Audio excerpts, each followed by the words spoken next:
Mapagpalang araw mga ate at mga kuya. Welcome muli sa aking channel, ang Kuya Nandingem. Ang ibabahagi ko lang ay tungkol sa naganap na rally kahapon tungkol sa mga senior citizens na naghahangad ng mapirmahan ng mga taga-Senado ang Universal Social Pension Bill. Ang iba ay nagtatanong kung ano ba ito. At ayon sa ating mga documents, ang Universal Social Pension Bill ay nakilala sa House Bill 10423 na ang lahat ng mga Pilipino na senior citizens ay tatanggap ng 1,000 pesos monthly. Ito ang nais ng Universal Social Pension kahit na anong klaseng estado meron ka, kung ikaw ay indigent o hindi. Kaya napakahalaga nito upang hinihingi ng mga senior citizens na mapirmahan at maging batas. Ang coverage nito ay mabigyan ang mga senior citizens ng 1,000 monthly.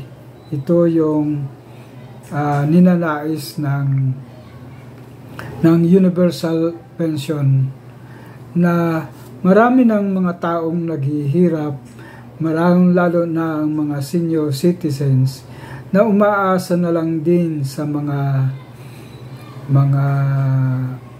pamilya, sa mga kapatid, sa mga taga-community upang magkaroon ng kadagdagan ang kanilang pensyon.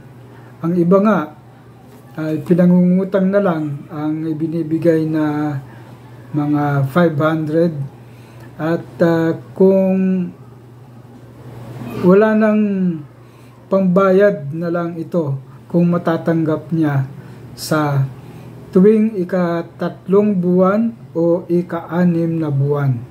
So, bumabagsak na for 500 pa lang ang natatanggap ng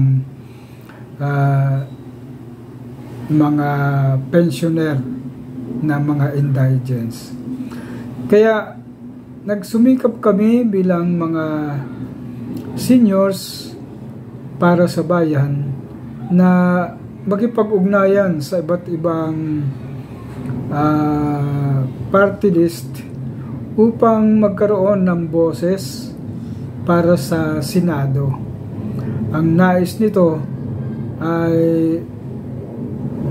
magkaroon ng kadagdagang pondo para sa Universal Social Pension na ito. At ito ang mga bills na ito ay isinusulong ng mga leaders natin na party list. Kaya ang nais natin dito ay magkaroon din ng edukasyon ang mga seniors, na hindi lamang basta sumusunod kung anong sinasabi ng kanilang mga leaders, kundi maging mapagsuri din tayo. Malaman natin kung sino talaga yung nagsasabi ng totoo at sinong mga leaders ang pumapabor sa Universal Social Pension na ito, na para sa kapakanan ng mga senior at sa mga magsi-senior pa lang din. Kaya napakahalaga itong preparasyon para sa atin upang maging boses tayo ng nakararaming senior dito sa Pilipinas. So ito po muna ang aking ibabahagi at God bless po sa ating lahat.